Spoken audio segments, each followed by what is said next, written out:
I'm in the storage room now. Shh, I don't want anybody to hear me. And it's time for chapter 3, Sadako's Secret. So before I read this, good readers often try to predict what will happen. So take a moment and think, what could Sadako's secret be? Having a think.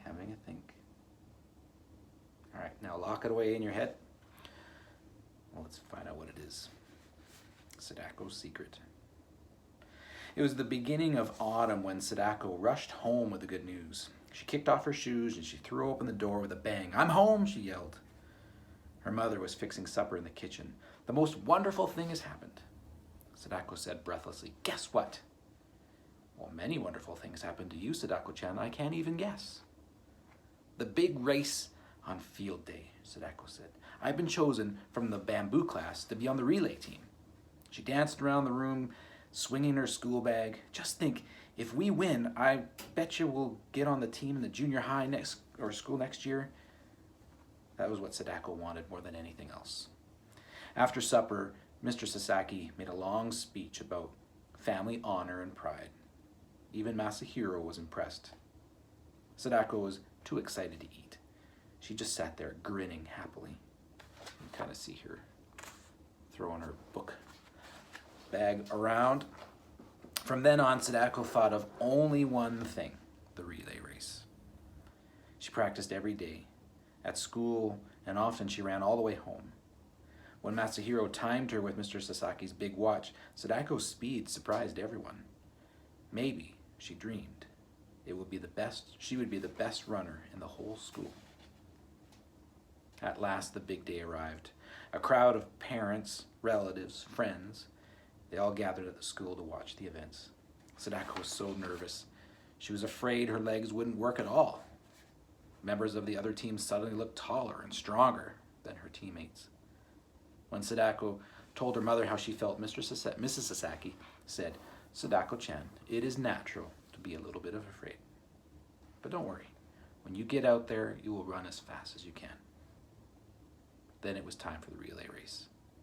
"Just do your best," Mr. Sasaki said, giving Sadako's hand a squeeze. "We'll be proud of you."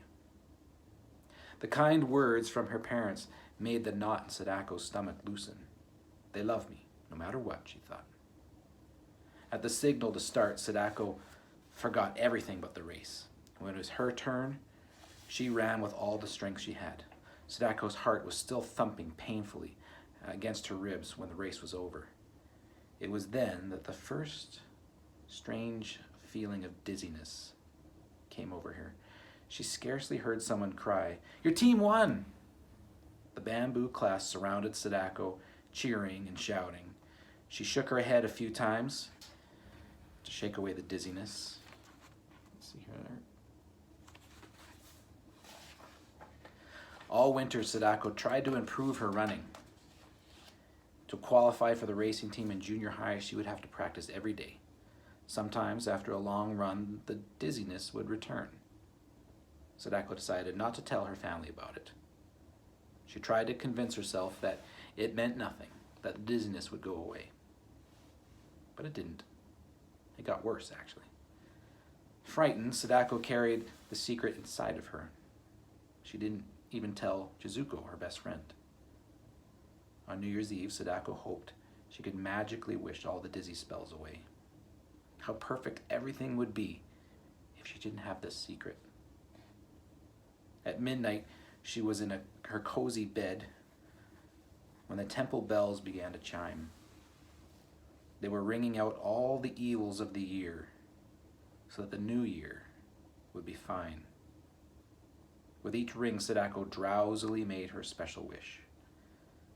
The next morning, the Sasaki family joined crowds of people as they visited their shrines.